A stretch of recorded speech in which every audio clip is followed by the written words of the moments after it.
اور کافر لوگ یہ نہ خیال کریں کہ ہم جو ان کو مہلت دیے جاتے ہیں تو یہ ان کے حق میں اچھا ہے، نہیں،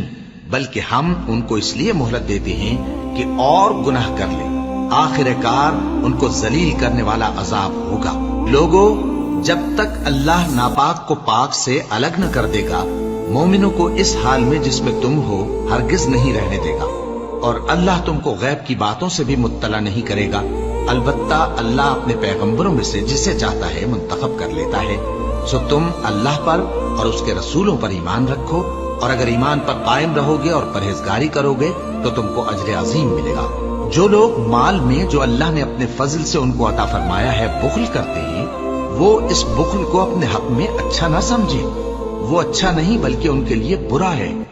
وہ جس مال میں بخل کرتے ہیں قیامت کے دن اس کا طوق بنا کر ان کی گردنوں میں ڈالا جائے گا، اور آسمانوں اور زمین کا وارث اللہ ہی ہے، اور جو عمل تم کرتے ہو اللہ کو معلوم ہے۔